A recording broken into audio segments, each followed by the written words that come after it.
What will stop Kenyans who have been robbing people with guns now hiding? You've always had some people who are shot guns were recovered. Now, what will stop those ones from saying, leo ni siku ya maandamano? Subaru zikienda pande za DCI, sisi tunaenda pande na Subaru zetu 5. How will people tell between the genuine, and they are not genuine people who mask themselves, but how will people tell between government Subarus and robber Subarus, and all of them don't have number plates, and all of them are carrying masked men? You've introduced a new dimension.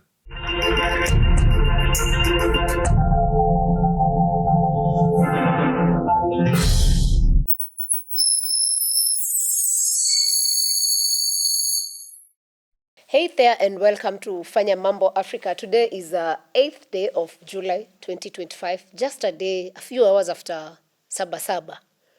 And I don't know how you feel. I just want to greet everybody. I feel cold. It's cold out here. But also my heart is cold. My heart is sunken. I feel bad that we lost very many young people yesterday. In fact, the numbers haven't come out accurately. We don't know yet how many young people we have lost.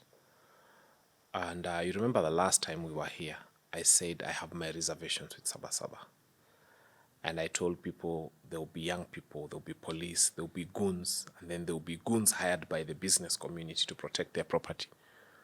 I hadn't seen that there would be a fifth group, which is the DCI who came in Subarus, and the only weapon they were carrying was AK-47, especially in Gong. So it's a sad day for this country because we've lost very many young lives. You know, it's very disheartening to see what is going on. And one wonders, the government says you can protest. And even the CS for labor had told people all civil servants must go to work. And then we wake up and the cops are on every corner and now people can't go to work. And so people feel because you've denied us entry to town, then the estates were turned to where people were taking their anger or their demos for that matter. I don't know whether government listens to government because Joyfrey Roko, being the CS in charge of public service, tells public servants that whoever is not going to report to work will be in a lot of trouble. Kenyans are very obedient people. They decide to obey. And they leave very early in the morning for their workplaces. And then they find that the police spent the whole night trying to barricade town and making town inaccessible from all directions. What were civil servants supposed to do? What were business people supposed to do? What was everybody supposed to do? So the areas where they had barricaded became areas of concentration because hata matatu ikifika hapo, they turn, they drop people, they go back. They drop people, they go back. And then the police are wondering why we have so many people at the places where they have barricaded. I think government should have communicated in one language. Either that if you are going to come to work, we open up everybody and then provide security on the streets of the city. Or we close and tell everybody stay at home. Some schools were caught up in the melee because especially public schools were afraid. You know, as a headmaster or a headmistress, you don't want to give directions and tell children not to come. And then you're told you're collaborating. You're actually working in cahoots with the organizers of this maandamano. So they allowed some children to go to school only for things to become chaotic. You can remember the scenes we saw yesterday. And there's a young child who has to take themselves to school. Or there's a school bus driver in charge of 20, 30 young lives going through that fire, going through those stones and the goons and the DCI Subarus and all gunshots, and even to the smell of tear gas. I think it's incumbent upon government, anytime there's such a threat, to first declare that not a school day. Not because governments are cowards, but because governments are protectors of lives. And because you just realize that you shall have exposed those young angels to a lot of unnecessary trauma and stress and pain. I mean, the people who died were being shot during the day. Their children, I saw videos of children walking past a dead body. That was not a very good thing to expose our children to. So, and I feel also as headmaster, sometimes you make a decision on your feet as in charge of a school and tell the Ministry of Education, we shall fight later. We tell the parents, like what private schools did. They waited for Sunday, sent letters to parents, tell them, don't bring your children. As to whether the Ministry of Education is going to fight with them thereafter, you are fighting when children are safe, you are fighting when children are alive. And you can be able to tell the ministry, look at our roads. Where would these children have gone through? So it was a dark day. It was a sad day for many of us. And we hope that things would have happened differently. But unfortunately, it's now water under the bridge. Very sad indeed, those scenes. And in all this is about, I think, 12 or 13 hours later, right? The President of the Republic of Kenya has not spoken. The presidency is a symbol of national unity. In all this that is going on, is this what we call unity at all? If then that is anything to go by. And why is he silent? First, in Kenya, even me when I sit here, I'm worried because there is a shoot to kill order that is still in existence. And if you want to know it's in existence, look at what happened yesterday. In Ngong alone, they sent, I counted at least 7 Subarus. There were actually 10. 10. Yes. For I counted 7. I missed 3. Following each other. And each had about 5 or 4 men. And the only weapon those men had was an AK-47. For those who know, AK-47 are weapons of war. They don't massage crowds, they kill people. And we lost a lot of lives in Ngong. In fact, you saw videos of them aiming at people who are in rooms or in houses upstairs. And when I think about it, I said, why would a government send terror on its own people? Why would you want to send people who are carrying weapons of war into a mass demonstration? Because literally those were weapons of war. And the only thing an AK-47 can do is kill. And then what is more interesting is all those men were masked. They were covered, they had kofias, they concealed their identities, they even wore masks. So it was very hard to tell who is who and what they're doing there. But something more interesting is happening. And I want to tell government, Kenya follows government. When government first allowed what we called state-sponsored goons into the streets, Kenyans decided to also become goons and took advantage. They armed themselves because how will you distinguish between goons who've armed themselves to steal and those who've been told by government to come and beat up Gen Zs? So when the police saw other goons carrying weapons, they thought that even these goons are pro-government goons. And these pro-government goons, what they did is they came and robbed. I mean, these other goons came and robbed supermarkets and burned shops and did all sorts of things. Now, DCI has introduced something new. The Kenya government has shown us that it's okay to have 10 Subarus complete with armed men who are masked, carrying AK-47 rifles. Now, the thieves who have always been robbing with guns are beginning to have very fantastic ideas. They are saying, why don't we just look for Subarus? After all, the standard has been set. Make sure they don't have number plates. And then you brandish AK-47 weapons openly. What will happen is, once they discover that the government Subarus are in Kitengela, for example, they'll go to Roysambu. They'll just need to have 5 Subarus following each other. And now they are thugs with arms. And Kenya has always had armed thugs. The terror that those people will meet on citizens, it will be hard for government to say that the Subarus you saw in Kitengela were ours, but the Subarus you saw in Roysambu were not ours. When you introduce something as government, you have to ask yourself, what repercussions are there? They introduced goons, and Kenyans introduced their own goons. The government goons were hard to be distinguished from the Kenyan goons. The only thing we know is that they all collaborated in robbing supermarkets and shops and people. Now, a new level, we have gone a level higher. I think we've done very good benchmarking in Haiti. We've gone a level higher. Now we've brought in people who are masked, cars without number plate, carrying weapons, shooting everywhere, killing people, and doing what they want. And nobody asks them a question. What will stop Kenyans who have been robbing people with guns now hiding?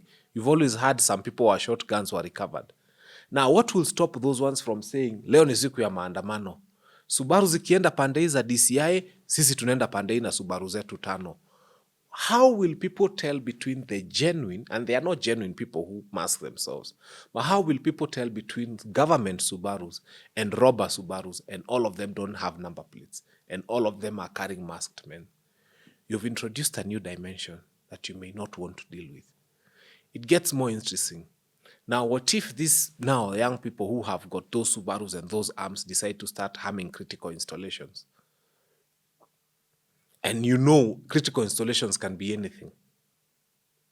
What will stop now those people from now coming with those guns and attacking banks? I mean, the goons who are carrying weapons are already robbing ATM machines. We saw that.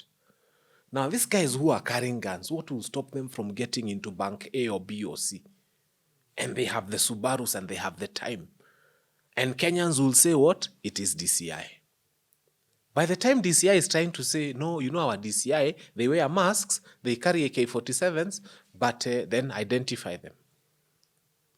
So we've just sunk a level deeper.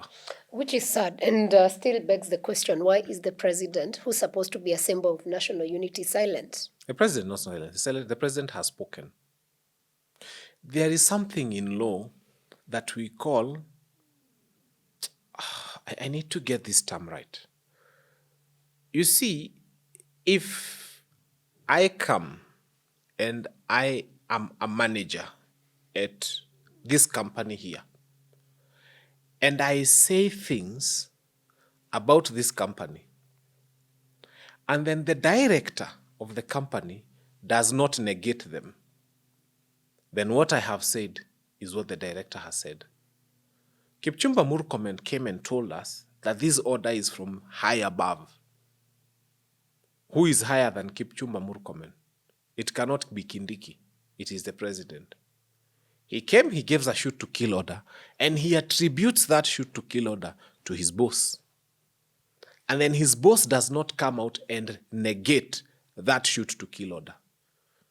It therefore becomes his responsibility. For me now, what is sad to watch is wondering what is it that the people of Ngong, Kiserian, and Rongai did that the government had to send all these people to shoot, because the number the police gave is 11 people dead. What Kenya Human Rights Commission has said is 19. The undocumented ones, of course, by the time you get these numbers, is usually more because there are so many undocumented. Why? As I told you, it's actually, that's what I was telling you, it's called vicarious liability. That you are liable for the acts of your juniors if you continue to support them. The president is not silent. He has spoken through his people, and he has not negated what his people have said. Until President Ruto comes and says verbatim that I do not support the shoot to kill order, it is still attributable to him. And it is his own appointee who attributed it to himself. So as the symbol of national unity, he has spoken. He spoke before Maandamano. He's not going to speak after Maandamano. Because if he came after Maandamano and said, I do not support the shoot to kill order, then Kipchumba Murkomen will carry that burden on himself. So the president chooses to keep quiet because it is working for him. So how do we end police brutality then as a country? Because do we have police brutality? Let us start there. We don't have police brutality.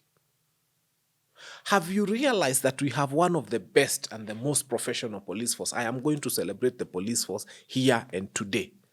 And I'm going to be the first person to tell you Kenyans, you guys have a good police force. The problem we have is that the policemen, for example, who were killing yesterday, were not taking orders from policemen.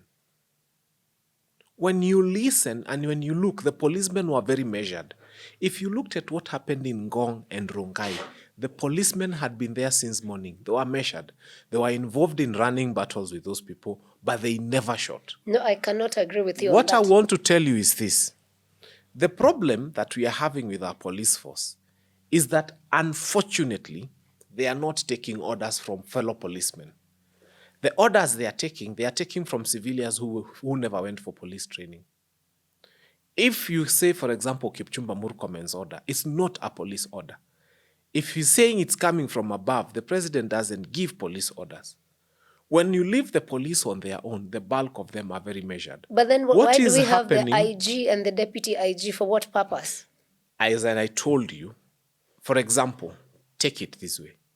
For those policemen who are watching me and who are listening to me, when you went to Giganjo for training, tell me which lesson you were taught how to work hand in hand with goons to beat up innocent civilians. That was lesson number what? It was not found in Kiganjo. It was not found in any police training. Why our police are finding them in a very precarious position is because they wake up in the morning and everything that they were taught at police training college is not important. Now they are taking orders from foolish civilians who don't understand what policing is. Because when you tell a policeman who went from 9 months of training at Kiganjo and there was no single lesson on how to work with goons who are carrying weapons to beat innocent civilians who are carrying flags, how is he supposed to carry himself on that particular day? Maybe they were the ones carrying the arms actually to harm the citizens. No.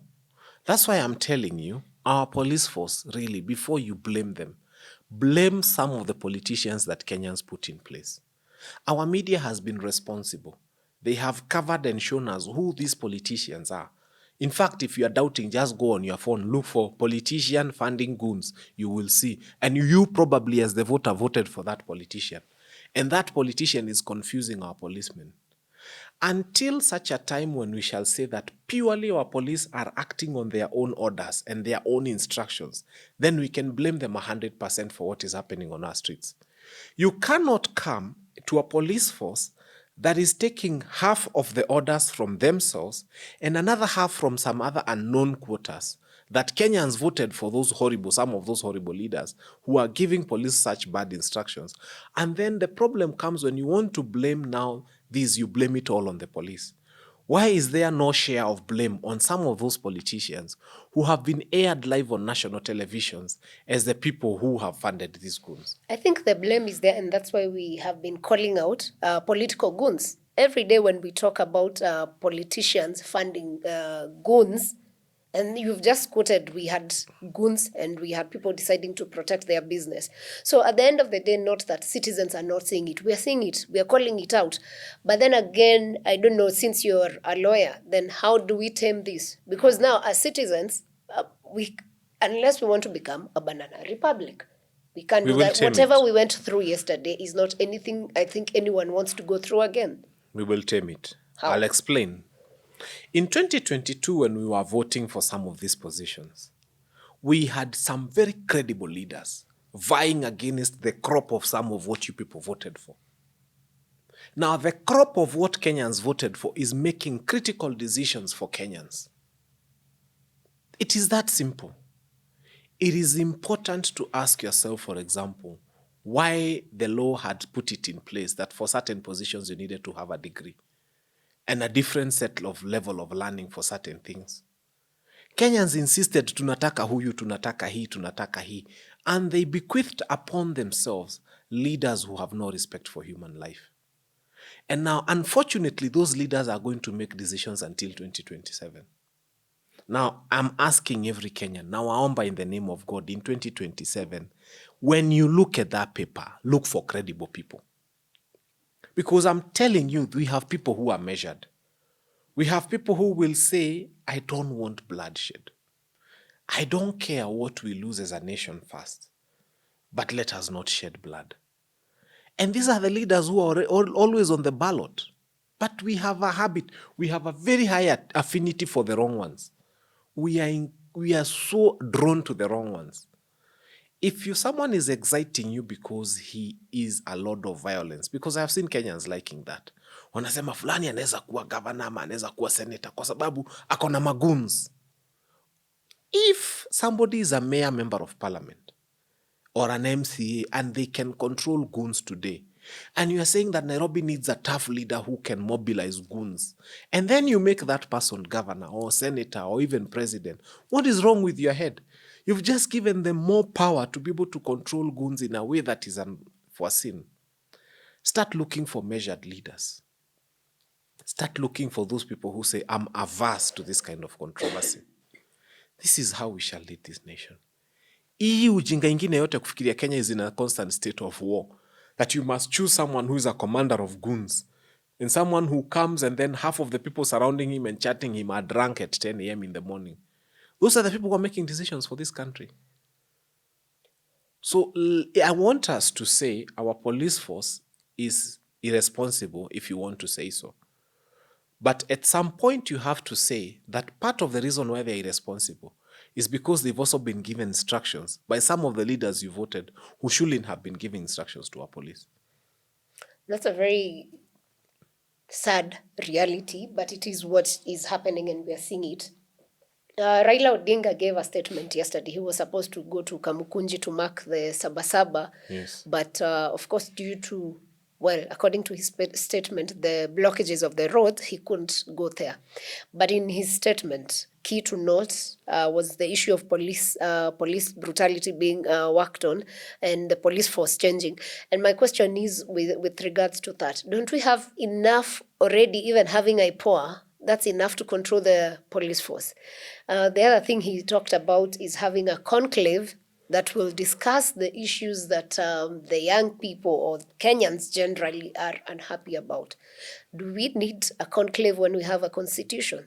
And if we follow the constitution, won't we solve, I think, maybe all the problems that are taking people to the streets? I picked this because I wanted to speak directly to the person of Raila Amolo Odinga, for whom I have had profound respect over the years. Baba, you signed a 10-point agenda for your cooperation with UDA. And the first one was the full implementation of the NADCO report. So why do we need a conclave if the NADCO report was not implemented? If we implement NADCO, we don't need a conclave. A conclave is a sign that NADCO has failed. Baba, the second thing you signed with UDA was inclusivity in all public life. Are you aware that State House has just built or is in the process of building a church for 800 people at a cost of 1.2 billion? And that we are being told is private money, but it's happening on public land. Where is inclusivity? You had said that if you are going to cooperate with UDA, that was the second item that needed to have been taken care of. Baba, it is not happening. Promoting and protecting the livelihoods of young people was the fourth reason why you signed an MOU with UDA. What happened yesterday when you yourself could not attend Kamukunji? Was that promoting? Was that protecting? Or was that taking care of the livelihoods of young people? So Baba, as I have this conversation with you, tuliambiwa tusikupige. The followers of Baba do not want us to fight Baba. So I'm not fighting Baba. I'm just reminding Baba what he signed against what is happening now. He signed this in March. We're in the month of July. 3 months later, actually on the 7th of March, and then on the 7th, exactly 90 days later, are we promoting, are we protecting the livelihoods of young people? Baba, you signed number 5 on leadership and integrity. Is there integrity when we look at the things we are seeing in this country? When you see Subaru sent with nothing but weapons of war, AK-47 to kill demonstrators, is that part of leadership and integrity? You signed at number 6, Baba, the right to peaceful assembly and protest. Baba, please, before you go to Serena, I just want to tell you, I'll never fight you. I don't want to fight you. There is no need to fight you. But I just need to remind you that the right to peaceful assembly and protest was infringed upon. In fact, you yourself, Baba, in the government that you are working with, in the government that you support, Baba, you couldn't be able to go to Kamukunji. You had to go to Serena. So the answer is right there in your face. The right to peaceful assembly and protest has been affected. Baba, since you signed this agreement in the month of March 27th, 2024, the cooperation that you had with UDA, you signed this agreement. And one of the other things was the national debt. A lot more money has been borrowed between March and now. In fact, just the other day, the president was in the United Kingdom and he was looking to borrow more money. Baba, that is the 6th thing. It's an item number 7, but it's the 6th thing that they have not implemented in the 10-point MOU. Baba, on number 8 is a fight against corruption. I would like to ask, at what point did we agree that Kenya has become a corruption-free nation? We are looking at a situation where you wake up one day and without the approvals of NEMA, without the approvals of Kanjo, without the approvals of the urban planning department, there is a church being built at at State House, and Kenyans are not aware. Baba, corruption has not been fought. Baba, we talked about stopping the wastage of public resources and to promote government efficiency. That was the 9th thing that you signed to for you to work with this administration. Have we stopped the wastage of public resources? And have we promoted a government that has got efficiency? We all can tell the truth. It has not happened. Finally, Baba, you talked about protecting the sovereignty of the people, the rule of law, and constitutionalism. In your own backyard, Baba, in Homa Bay, they abducted a young person. He died in the hands of police. We were told he hit his head severally on the wall and died. His burial brought a lot of emotions in Homa Bay. Baba, we are just saying that out of the 10 things that you signed, the only thing that appears to be working, and it's because we don't have data on it, is promotion of devolution. 9 out of 10. Baba, when something has got a 90% failure rate, you don't want to be part of it. Kenyans are watching you. Kenyans are having a conversation. They are saying, because of what you have done in the past of this country, we don't want to fight you. But we just want to tell you, you signed a 10-point MOU agenda, and out of the 10, 9 seem not to have been implemented. 9 seem to have been abused. Baba, what are you going to do about it? Baba has called for a referendum, well, a conclave that will lead to a referendum. And my question still goes, do we need a conclave to sort problems that are rather obvious? Like how will a conclave sort corruption in your... I think my answer to Baba is, how will a conclave bring back the life of Albert Ojwang? We don't need a conclave from where we sit. What we need is to wake up one morning and to deny all those Subarus fuel. And to say that from today, it is actually cheaper to make a phone call and tell so-and-so, please appear at this particular police station. And should you not appear, ama wanaeka tu mahali on the police website, they have summoned the following people. And then they make a call so that it is clear to the public that these people, it is cheaper, it is easier. And then once they get them, they take them to the nearest court and press charges upon them for anything that they may have done wrongly. I don't think we need a conclave. What we need is to start implementing our 2010 constitution. It is clear on how to arrest. It is clear on how to bring before court. It is clear on how to prosecute. The judges know their work. Let us not create another conclave. We don't need a conclave. And when you look at most of these people who are on the street, it's actually because they are unemployed. Is the government ready to deal with this bulge, what Uhuru called the burgeoning of young people, the youth? He said it was a bubble that was going to burst. From the look of things, maybe it's just the beginning. Because every 3-6 months, there are people graduating from university and they join the same sector.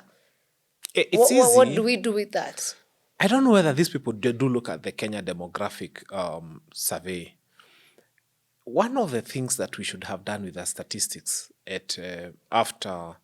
because the government comes and says they have an empowerment program. They tell you, shikaneni vijana watatu tuwapatie boda boda. Out of these 3 guys, 1 alifika class 8, 1 is a form 4, 1 is a degree holder. What have you done? Our intervention to help young people has not been strategic. Watu, ni vijana, wapatieni machines za car wash. In that group of young people, 1 person is an actuary. The other one is an architect. The other one is a form 4 guy. The other one alikatalia standard 7. Umewapatia wote machine ya car wash. It can't work that way. So it starts from government saying we want a deliberate. And this can be done online. You don't have to spend public resources. Come up with a website where we are able to key in how many degree holders do we have, for example. Out of these degree holders, how many are lawyers? How many are doctors? How many are nurses? How many are engineers? How many are architects? That is the first step towards the emancipation of young people. Being able to say, whom do we have? What do we have as the demographic of our population? Then now watoto wa class 8 mnaanza kuwapatia machines za car wash if you must. Then wale wa form 4, there's something that is at their level. The degree holders, why are you giving them machines za car wash? What can you do differently? I've always said I have not been advantaged to advise government, but there are things we could do. Let me give you one simple example, because they always say Fanya Mambo gives us a dilemma, he doesn't give us a solution. Look at KMTC, for example. As we speak right now, the demand for nurses, the demand for caregivers, and the demand for those people who work in that, the medics rather, in the US, in Canada, in Germany, the bulk of the first world is very high. But unfortunately, when people leave KMTC, they don't qualify to work in the US. If I was government today, and if I was advising Dwale, where are you? I wish you would listen to this. What they would do is they would get a few expatriates from the US and from maybe Germany and the UK. We can house them here. And then ask yourself, this KMTC training, does it require us to add 3 months to it or 6 months? Because the professional training is there, it's really good. What is this little thing that we can add so that mtu akimaliza KMTC anapata certificate ya KMTC na anapata hii ingine maybe ya European Union or ya US or something, so that on the graduation day that person is literally qualified to land anywhere abroad and work as a nurse. One of the things we can first do out as a population right now is to say that those other nations, what we are looking at as a curse is a blessing. When you have a young, healthy population, you are blessed as a nation. The bulk of the Americas and Europe has got a mean age that is very old. When they do the averages, it is very old. So these young people wanafaa akimaliza KMTC. They have the option of working here or working abroad. We can export very many. And that example I gave is just KMTC. Look at Germany and their need for technical people to do roofs, to do switches, to do sockets. Our young people are not lazy. So wengine wamesomea electrician, to do plumbing. Why don't we go to Kiambu, for example, the Kiambu Institute of Science and Technology, or all these other colleges, and infuse that little part that Germany needs for their standards, or Britain, or everything, and have just an expatriate coming here? It's cheaper for us to do that, and us supporting that program to work. If we did that, we would create our education would have meaning, because you're adding something little and we would export a lot of labor. As we also try to enhance our manufacturing and try to enhance our growth and everything else. But that must be done. The other interesting thing I saw yesterday is the Deputy President, Kindiki, saying that we need to dialogue. I mean, he's already in a position where he can move things, but he's speaking of dialogue. But when you look at it on the other hand, just last weekend, they were in Kilifi with, I think, 10 choppers going to empower women.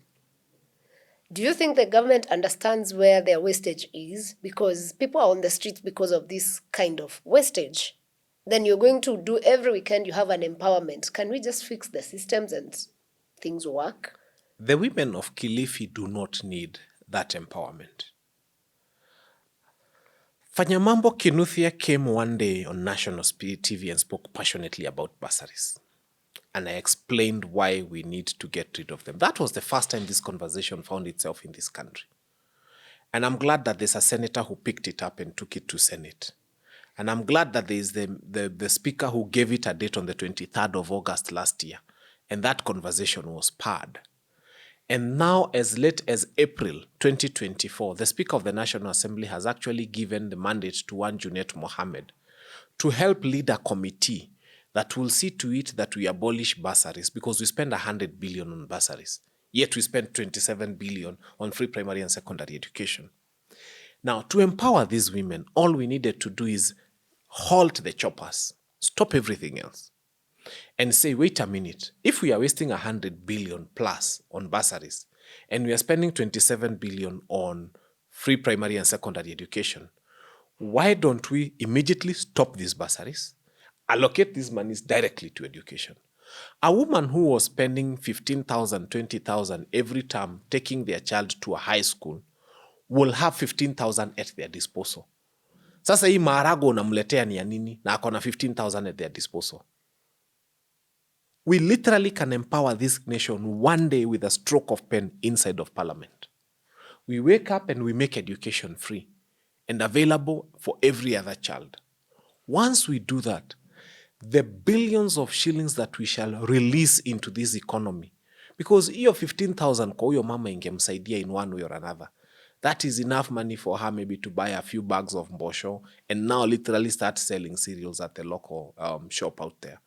There's a lot that people can do with the amount of money they spend on school fees. And when I speak this passionately, I know when you have 10 million primary school going children and 3.9 million children going to high school, that's 14 million young people. Even if each was just spending an average of 10,000 a year, you can tell how much money. That is in the trillions. Can you imagine that money in the trillions taken back to the pockets of Kenyans? So stop these empowerment things and start asking yourself, what kind of advisors does government have? And what kind of advice are they giving government? And the other interesting, maybe it's not an empowerment, but it's the usage of 1.2 billion personal money, or so it's alleged, to construct a church on public land in State House. I don't know where these 8,000 people will be coming from to attend the church, and how important is it for the country when people are going to the streets because there is no food, shelter, education, healthcare, and all these other factors. Kenya does not have a shortage of churches. In fact, it is the leading country in terms of denominations in Africa, if not in the world. We have so many denominations, so many churches that we don't even know how many there are. So hatuna shida ya church. President Kibaki used to go to Consolata, sometimes Holy Family. He would go for mass and come back. Uhuru did the same. I don't know why it's necessary to do this. I keep saying it was illegal because there was no NEMA. We didn't see a report from NEMA. We didn't see a report from the National Construction. We don't know who approved of these buildings. But also, most importantly, is the separation of state and religion. I will not dwell so much on that because the matter is already in court. There's a Kenyan who has gone to court. We thank him. Directions have been given to court. It actually has been given a mention date. I think July the 25th or thereabout. 24th. 24th of July. So because it is before court, I don't want to discuss the merits of it. But yes, it's in the right space. It's in court. It's in court. Yes. When we're talking about violence, you were saying people would attack institutions. I don't know if you saw over the weekend the Kenya Human Rights Commission was giving a presser, and then Goons were, unleashed on them. Yesterday, one of the saddest scenes was seeing Kitengela County Hospital attacked, where a woman was undergoing CS. They disconnected, I think, oxygen and all that, and now the hospital has been closed. At what point do we... Okay, let me start here. I'll start with Kitengela. The Kitengela was an all-time sad. It was an all-time low. Imagine the person who sent those goons, because they were sent, is sleeping comfortably. Yeah, is sleeping comfortably. The idea was to, and it's been happening, the idea is to make the public angry about protests and to make the public hate the people who plan the protest, the people who participate in the protest. That is why you remember that feature that was done by one of the media houses in the country where they explained how ladies were being raped? That is the part of the script that these goons actually confess. And the good thing, I like telling Kenyans, hakuna kitu mbaya kama kutuma goon. Because what goons do, they love alcohol. And many of them don't get a chance to drink alcohol. So if you pay him 1,000 bob, that evening, they go to their favorite joint and they say, leo tulikuwa kazi ya fulani, tulilipwa na fulani, usiambie mtu. And they are shouting in the whole bar. By morning, everybody knows who sent them and where they were being paid and how they were being paid. And then, anyway, let me narrow down first to Kitengela. So what happened there was extremely, extremely sad and unfortunate. Because even for the person who pulled that, the very person who did it, they were not able to see that as their own mother or their own sister or his own wife. Or just a Kenyan. Or their own daughter. No, sometimes you personalize it and say, wait a minute, what if this is my daughter who is giving birth? What if this is my mother who was giving birth to me and this is happening? What if this is my sister? What if this is my wife? And goons walk into her hospital, we are waiting for our firstborn, and they do that. They don't ask themselves. Mwenye alitumana, we will only have one message for you. Number one, may you never know peace. Number two, may you live a terrible, miserable life. Number three, may the blood that was shed in that hospital, all of it, be first on you who sent the people before it gets to the people who were sent. May you live the most terrible life. In fact, Kenyans should be united in cursing. If there's one thing, the Bible is actually very clear. It says, those whom you bless are blessed, and those who you curse are cursed. Mimi naomba Kenya mahali kila mtu ayuko. We take 1 minute in silence to curse the person who sent those goons, so that that person may never know peace all their life. Na akuwe mwenda azimu na aanze kuokota makaratasi. That's the only thing we wish upon them. Come to Kenya National Human Rights Commission. This happened in Dagoretti North. Some of those goons, I was sent photos. I was told, Fanya Mambo, because you have a good social media presence, please post them. And because I could see some of those faces, I started laughing. I posted on a group called Dagoretti South Watch. It's a Facebook page. Kenyans are good. They started saying, I know this guy. Niwa place fulani. I know this guy. The bulk of those goons are from Dagoretti South, my constituency. It is sad, but it is true.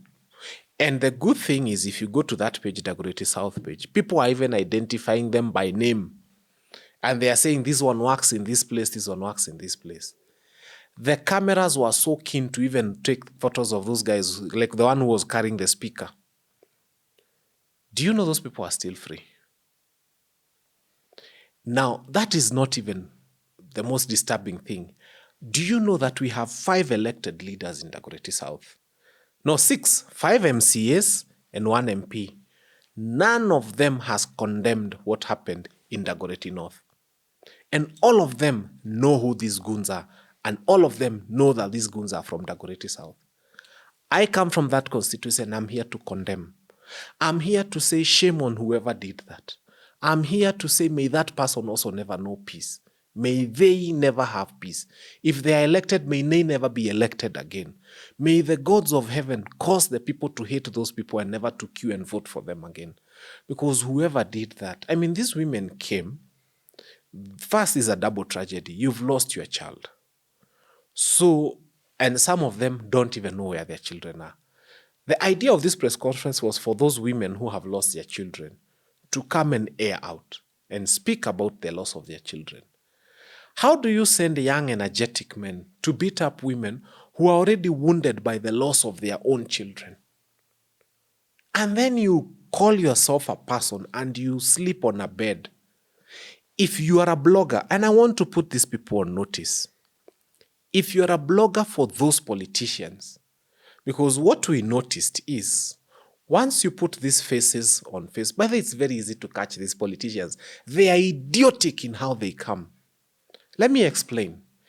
Get the pictures of goons, put them online and say these goons have been sent, these goons are killing, and just put there and say, may the person who sent these goons never know peace. May that person rot in hell. Do you know what will happen? The bloggers of these politicians are sent. So you're like, we know you. You've always blogged for so-and-so. And here you are now defending these goons. Why are you defending goons who are hurting women? So to the women who were injured and hurt and threatened on that day, we empathize with you. We stand with you. What you did was the right thing. You were doing something right. Imagine these women were not demonstrating. Imagine they were not throwing stones. Imagine they carried no weapon. Kibeti tu iko na handkerchief yake and the few things that women carry. Wamekuja tu kusema our children have been killed. And somebody there sends goods to them. So we are hurt as a nation. And we are hurt where it matters the most. Because even our own mothers are not safe. That you would send goons to beat up our mothers for saying they've lost their children. Those politicians who did that, may they never know peace.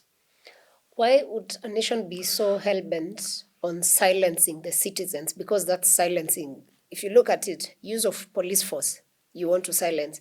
Use of goons, you want to silence. Instead of dealing with the crisis that is there, because you will silence it for a moment, but that does not tell you that in the next 1-2 weeks, months, that the silence will go on. I don't know why you're surprised. Think about it this way. When BBC released a documentary on the Maandamano, you remember it was very famous. Who was arrested? The makers of the documentary. But the guy inside that documentary, shown aiming and shooting at a young person, was not arrested. The government has got no problem with the people who are killing young people. They have a problem with the person who is carrying a camera to record the person who is killing young people. I pray that at some point Kenyans will discover that they made a mistake and just give us a different government altogether. Do you think many have not realized there's a mistake or something wrong? Because The reason I think think they would not be in the streets if people didn't know there's a problem. no. Go if there is something I want you to know, go online and check the number of young people, young Gen Zs and millennials who are typing Kumi Bila break. That they have seen what is happening and they are okay with it going on for another 5 years after 2027. That's when you realize that we are sick as a nation. I mean, Albert Ojwang is told alijigongesha kichwa kwa ukuta mpaka akakufa. And there's someone typing in that particular context, Kumi Bila break. Women are found innocently giving a press conference and saying that they've lost their children. Goons are sent to disrupt that whole press conference and steal speakers. The goons are free, the women are worried and scared, and there's someone typing there, Kumi Bila breaks. Let me make you more angry, because at this point, I think we are making Kenyans angry on a daily. Sylvanus Osoro tweets yesterday at night at 8:56 p.m. Now we know which community has been hiding behind Gen Z. I'd like to tell Sylvanus Osoro only one thing.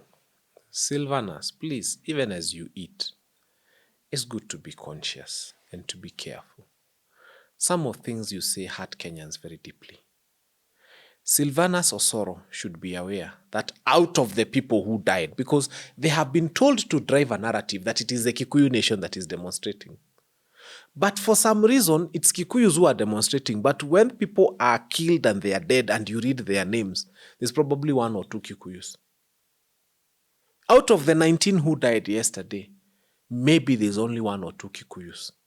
So they come to demonstrate as Kikuyus, but they die as Luyas and Kisis and Masai. That's how they die. When you're demonstrating, you're a Kikuyu. When you are shot and your body is taken to the mortuary, it doesn't have a Kikuyu name. Sylvanus Osoro, you are out of order. And everybody who is trying to drive that tribal narrative, if you want to know who is demonstrating, go and look at the names of the dead. Because they are usually shot actually there where the action is happening. Then you ask yourself, so the police saw Kikuyus demonstrating and then decided to kill the non-Kikuyus who were, I don't know, in church. That's the irony. So there are some truths you will never hide. If there is a Maasai on the streets and the Maasai is demonstrating and a weapon is fired, a Maasai will die. If there's a Luya and a weapon is fired, a Luya will die. So you try to hide behind that tribal bigotry, but it's not going to work. They thought the idea was to alienate Mount Kenya. They thought the idea was to make people hate Mount Kenya and vote now the whole country versus Mount Kenya. Guess what? Mount Kenya has decided, by the way, I have news for you. They don't want president. They don't want to be deputy president. They've decided. What are you going to do? They don't want the presidency. They don't want the deputy presidency. So now decide to vote against Mount Kenya and to alienate them. They've just decided. And by the way, these people that they are trying to hate from Mount Kenya, in 2022, Sylvanus Osoro comes from the Kisii community.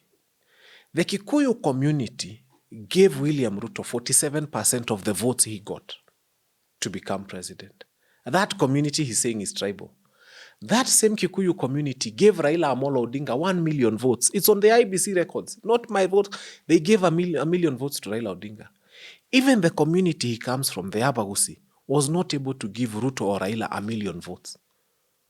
And the Kikuyus, I voted for Raila Amolo Odinga, knowing very well that he's Luo. So this thing and by the way, there was a Kikuyu on the ballot, and Kikuyus never voted for him. This thing of these people trying to say Kikuyus are tribal, Kikuyus cannot vote, they are angry because Ruto they made him president. They had Mwaure there. They had Raila there. They would have voted for any other person who is a Kikuyu if they wanted. So let us not drive that narrative, Sylvanus Osoro. you are out of order. And all other people who are trying to drive that narrative that it is Kikuyus who are demonstrating, they are out of order. Again, I ask, do you think they understand why Kenyans are angry? I'll explain to you. If you want Kenya Kwanza to listen to you, hey, how do I put this? If you want Kenya Kwanza to listen to you, I have come to discover they have a machine in their brain that picks specific things that they hear. So if you want to talk, you must put this sentence this way. You should not take the airport one term. One term, health is not working. She, shu, one term is not working. And then you come and say, for example, the university one term funding model, one term is not working because one term funding model for university is not working. Everything you say, if you want Kenya Kwanza to hear, you must put the word one term inside. If you want to talk about State House, if you say about the church being built at State House, Kenya Kwanza is not going to hear. You have to come and say, one term, State House, building a house one term, on our public land one term, using private money one term. Now, when you say it that way, Kenya Kwanza wanakuanga wamenyamaza hivi. So when you're saying all those things, they're not here. Okay, one term, they look at you. Then they hear one term, they look at you. The only thing that Kenya Kwanza responds to is the term one term. And anytime, even if you want to talk about capitation to schools, in your sentence, put one term 7 times inside capitation to schools. That's the few times they'll be hearing capitation, wanasinzia, wakisikia one term wanaamka, wakisikia schools wananyamaza, wakisikia one term wanaamka, that way. Then atakwambia, na nilisikia ni kama umetaja shule. And after they are done, they will tell you kumi bila breaks. They will tell you, I don't know, 2 term, they will tell you all sorts of rubbish. Then you ask them, did you hear what I've said about schools? They will say, in between, ulikuwa unaongea juu ya one term, na hiyo ndio tumefundishwa kujibu. So Kenya Kwanza is not aware of your problems because you have not been speaking about your problems and inserting one term inside those problems as many times as you can. So I'm teaching you a new ways to communicate as Kenyans. Every time you want to say something to Kenya Kwanza, even if you want to speak about bursaries, you just come and say in Kuresoi, one term, constituency, bursaries, one term. They are not being given one term to children deservedly, one term. There is discrimination, one term. You have to word it that way. Then they will hear throughout. Otherwise, if the sentence is boring, without the word one term, they will not hear. Kenya Kwanza is not aware of the problems because we don't communicate to them in a language that they understand. I have now taught you the language.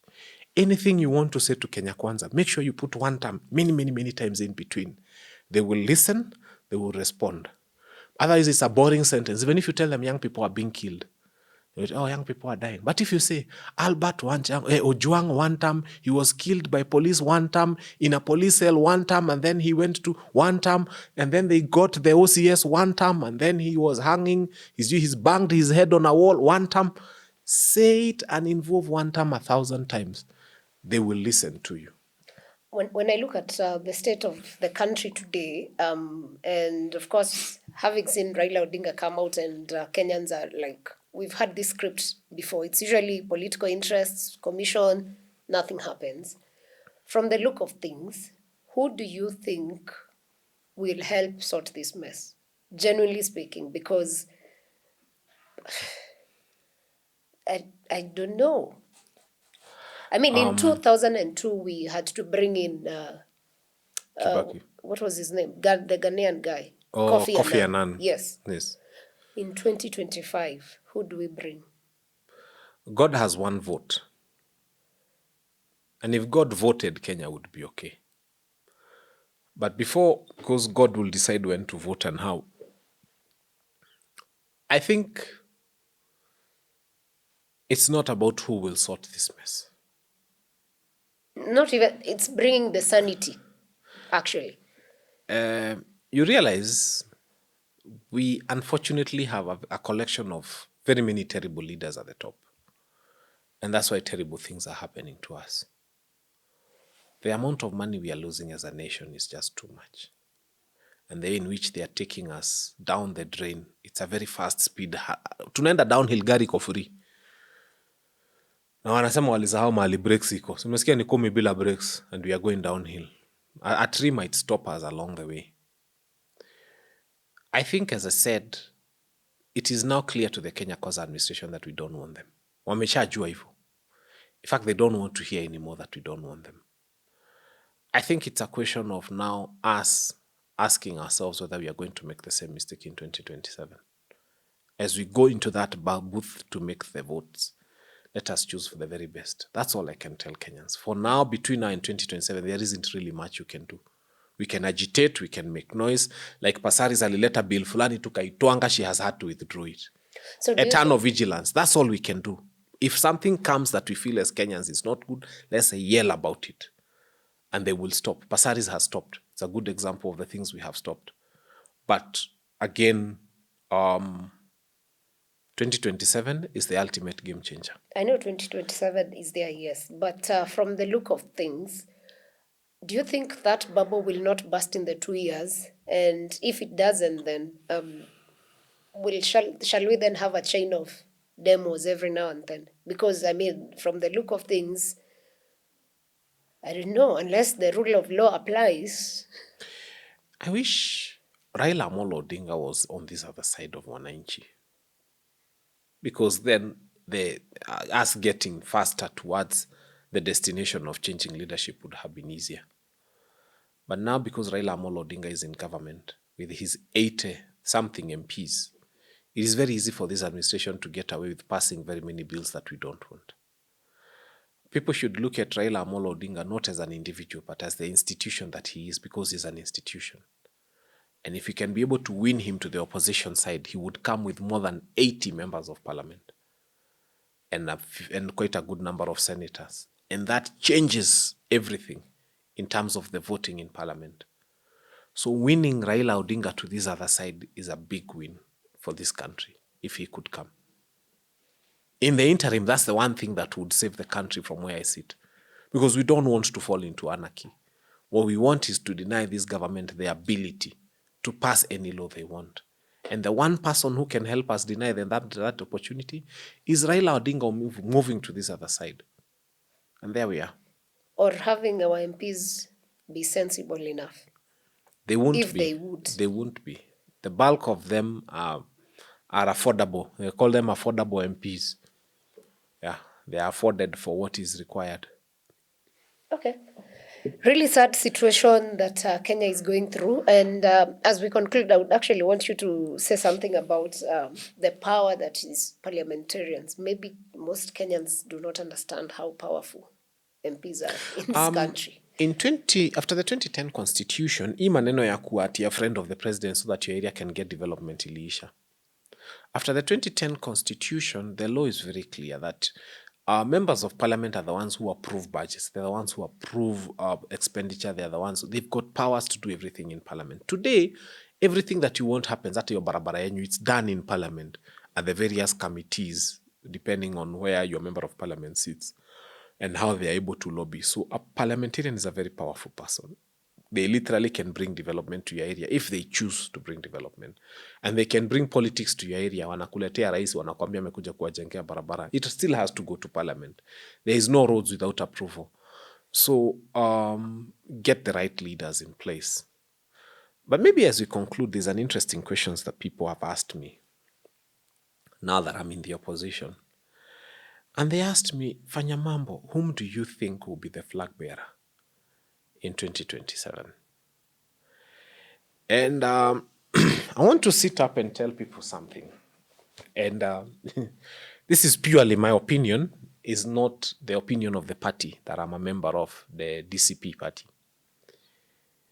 I was telling people that out of the people you see at the top of the opposition cycle there, today we shall just discuss two. The next time we shall discuss the others. There is a person of Matiang'i and there is the person of Kalonzo Musyoka. I've always asked people, whom do you think of the two should be the flag bearer? And people have given me very interesting answers. But today I have an answer that I think, and I must insist, is my personal opinion.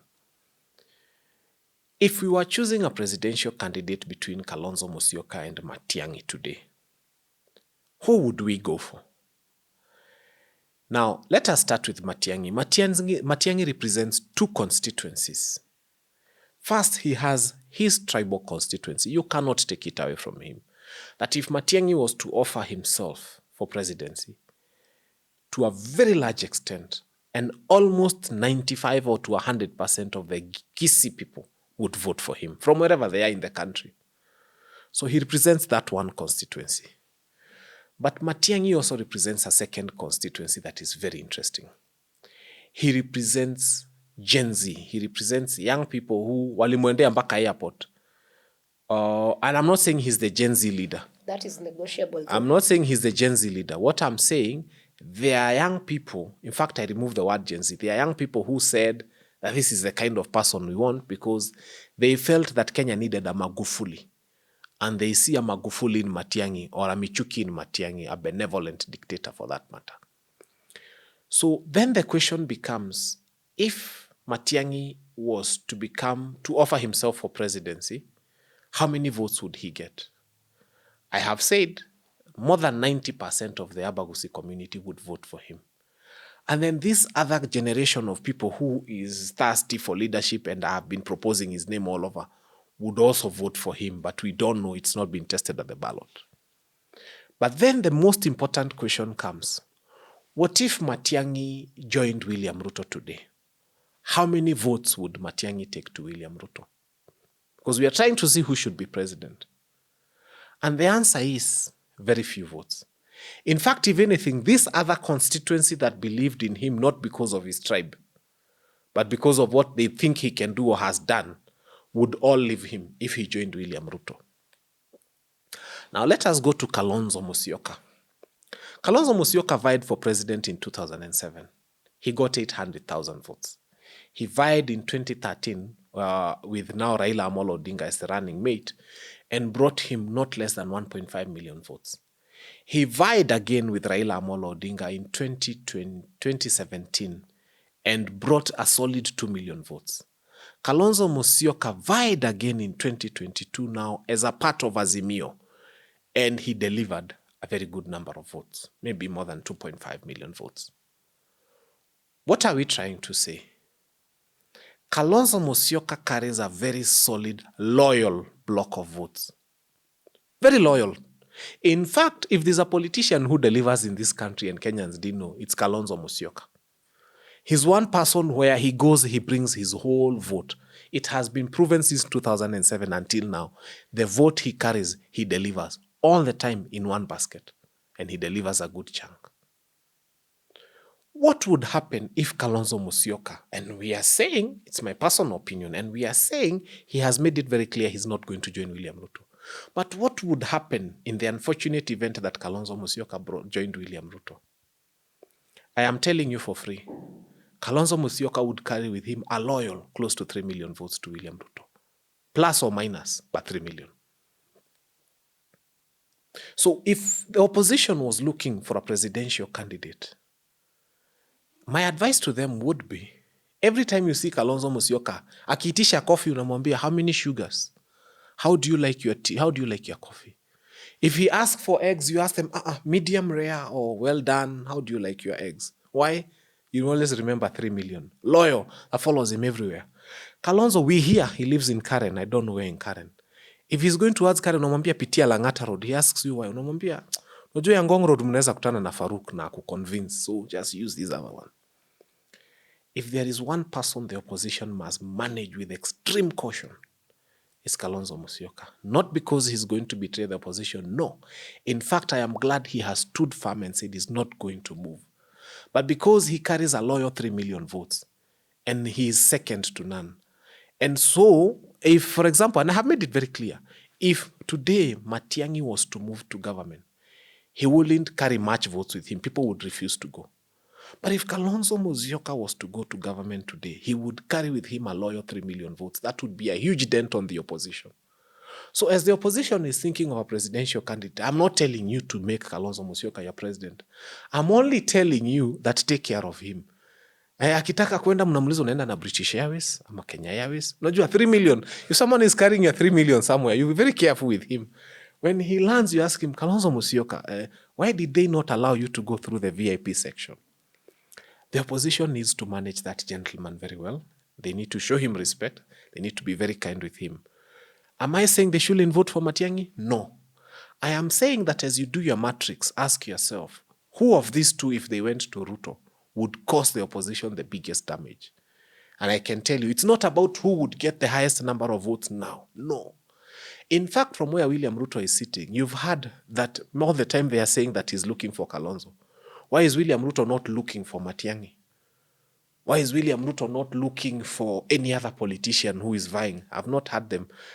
I don't know whether he's looking for Wamunyoro, because that guy, of course, carries a very huge number of votes on himself. But, so as everybody thinks about who they are going to vote for as their presidential candidate, just know, whatever you do, be very nice to Kalonzo. Akisimama, mkienda kwa rally, mnasema, oh, your excellency, former vice president, address us, Kalonzo Musyoka, so that we manage him well, because we are talking of 3 million votes that can go away if we are not kind to him.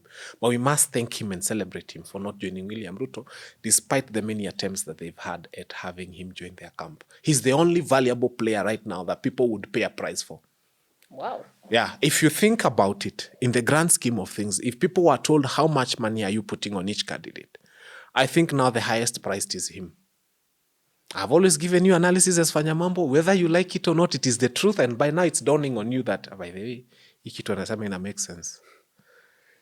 That is politics for you, and the Kenyan politics for that matter, which we cannot ignore because it's there and it's the country we are in. So yeah, that's for 2027. However, before we get to 2027, my message to Kenyans, let's try and fight for this country. This is the only country we have. I don't think we want to live to go anywhere. We want to travel and come back to a safe country. To the politicians, you may have so many options, and for that matter, we will not allow you to spoil our country for your own selfish interests. We will stand for this country now and in the future. We are a generation that wants things to work for us now and for our children and our grandchildren. You've lived your life, pretty much of it, 50, 60, 70 years. We won't allow you to spoil a country that was built by our forefathers for a reason. We're here to protect it, and we'll protect it now and in the life to come. And again, it is time to end the killings. We've had too much blood shed in the last 1 year. I think that's it. Let's end it at that. Thanks for watching. See you on the next episode.